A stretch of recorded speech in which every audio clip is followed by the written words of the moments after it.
Hi guys, and welcome to the Product Village. My name is Nathan Flo Rocker, and today we are going to be reviewing the Colbor W100R RGB light.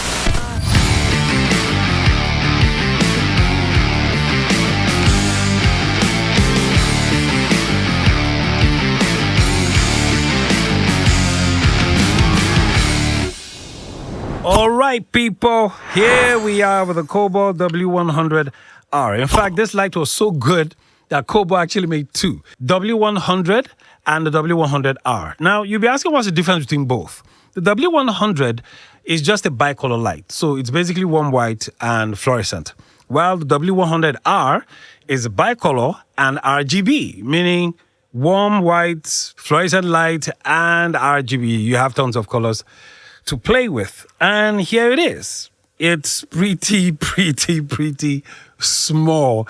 In fact, here's my mobile phone, right? Look at it next to my iPhone. I mean, it looks like it's practically the same size. The only difference is I think my iPhone is a bit heavier. It's a very unique build. It's built like it's a camera, you know. It looks like if someone was holding on to this, I would presume they were holding on to a camera and not a light. It's very light, pretty light. Once you open the box, one of the first things you find is the power. I've connected my power right now. You have the power, you have the light, and then you have the reflective cone and the silicone diffuser. Now okay, there you go. And basically, you have to remove this for this to function. At the back, you have a huge fan, you know, and then you have a screen where, you know, you have the display for the hue, saturation, and intensity, like every light would have. And then you have a jog dial here. Now, this is what you use to move from one setting to the next. And by the side, you have the power button, and you have another control for the intensity of the light. Underneath, you have actually two places where you can connect this to your tripod. You can mount it to your tripod. Right on top of it, you have this NFC button control. Now, if you look underneath, you see this N logo? That stands for NFC, meaning you can connect this to your phone. I'll get to that in a bit. Underneath it is where you have power. This is where you connect it to power. Now, you can connect it two ways. If you have a power bank, you can use that to connect it via the USB-C, or you use the cable. Now, the cable that came with it is stuff like this. So you basically have to connect it behind it. So let's do that right now.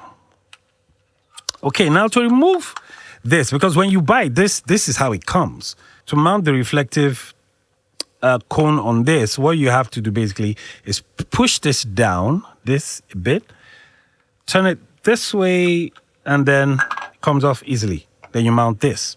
There you go. Pretty simple. I mean, it looks like an old school camera, you know. Now to power it up, we put this on, and then the Colbor light would show. Now the second setting is the hue, saturation, and intensity, which you also have as part of the setting.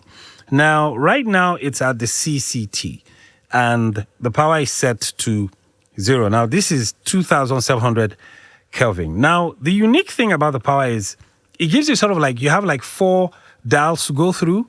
Right now, it's on 0. If you click on it once, this is at 25%. If you click on it one more time, it goes to 50%.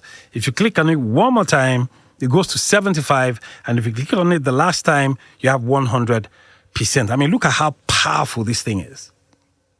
It's pretty strong. I wouldn't want to place this right on top of someone's face, but it just tells you just how much power this little guy can pack in. And if you click it one more time, it comes down to 0. Now, if you move over to the next setting, which is the hue, saturation, and intensity, you have 3 settings right here. You have the hue, and basically with the hue, what you do is you change the color of the light. And then you have the saturation, which shows just how much of the color you want. So now I'm going to push this just like I did the first time. Once, this is at 25, and this is color red. The hue is at 0. So to get other colors, you have to push it up a bit more. So from 0, once you keep moving the dial, I'm changing it right now. and the color is changing. As you can see, it's moving. Now take note that the power is still at 25. So I'm not really pushing it that hard. And the hue moves all the way to like 360. So as I'm pushing, notice how the colors are changing. It keeps changing, all the way down, or basically all the way up to 360. And then we go back to the very first setting, which is 0, red. And these are 25%. So when you hit this one more time, you get this at 50. See, it's getting, it's the intensity is increasing. You move it one more time, this goes to 75. Move it one more time, and this is 100. Now, this light is very powerful.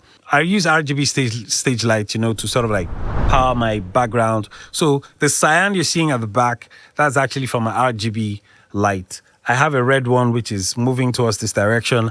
And both lights, each one has 200 watts. Now, this W100R is only 105 watts. Now, my 200 watt is pretty powerful, and you need to connect it to light directly.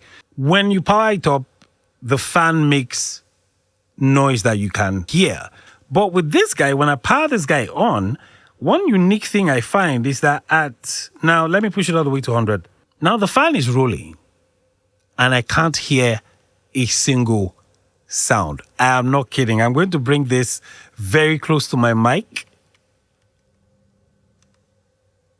It's almost inaudible. So this means that, you can use this light in your recording and not be afraid of noise. You're not afraid that, it's going to make so much noise and it's going to be disturbing you. I had the privilege of using this light on a subject during a BTS. I had a BTS, and I used this light behind her, and I was amazed at the intensity of the light.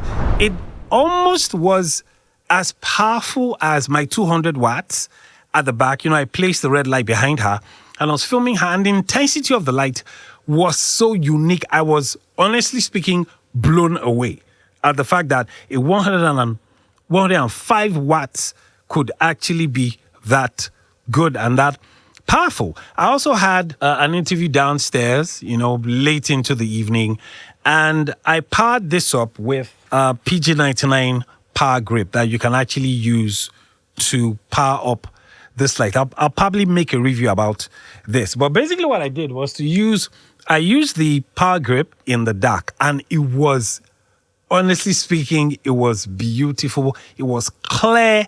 I mean, I was amazed at how a light this small has the capacity to produce so much power. It's as though everything today is shrinking. Cameras are getting smaller. Lights are getting smaller. I mean, compared to the lights that I'm using right now, I'm using like 1, 2, 3. I'm using like 3 different lights to power this, this interview up. One thing I forgot. With the setting on the side, now it moves in increments of 25. So if you click it once, this is 25%. If you click it one more time, this is 50%. If you click it one more time, that's 75%. And if I click it one more time, that's 100%. Now, this is sort of like a shortcut if you want intensity quickly. Otherwise, if you don't really want the power of 25, you want to sort of like reduce it, you can gradually use this to bring it down. Now, speaking about connectivity, Colbor has an app that you can actually use to control the light. And that app just takes this lighting to another level entirely. I downloaded mine from the App Store. And what it does is it gives you more control over the light, meaning now you have the capacity. I think it has about like 10 different setups. You can move from fireworks to pulsing. I mean, a lot of goodies are packed into that app. I'll leave the link in the description below so you guys can watch a video about how you can actually connect your phone to the Colbor light. It has this NFC setting here. So basically, once you download the app, you set it up, you place your phone next to it. Once they're synced, you're good to go. Honestly speaking, I do love the fact that this light is very small. You can practically put this into your bag and you don't have to worry about the weight. It's very light. Anyone looking at this would presume that this was a camera, and it's not. I just love the design. I would recommend this light for cinematography, for photography. It's an all-in-one. This is one light you should have in your arsenal, and I think that Colbor did a fantastic job in putting this light together. Lest I forget, the price of the Colbor as at today goes between $120 to $130 as at today. I don't know when you're watching this, so I don't know how much the price is going to be. And once again, we have the privilege of receiving this from Camerajoint. They are my one-stop plug for everything cinematography and photography. These guys will hook you up any day, anytime with goodies concerning, cinematography and photography. Thank you so much, Camerajoint. I'm loving this light. And until my next review, it's bye from me, Nathan Florocker. See you guys. Bye.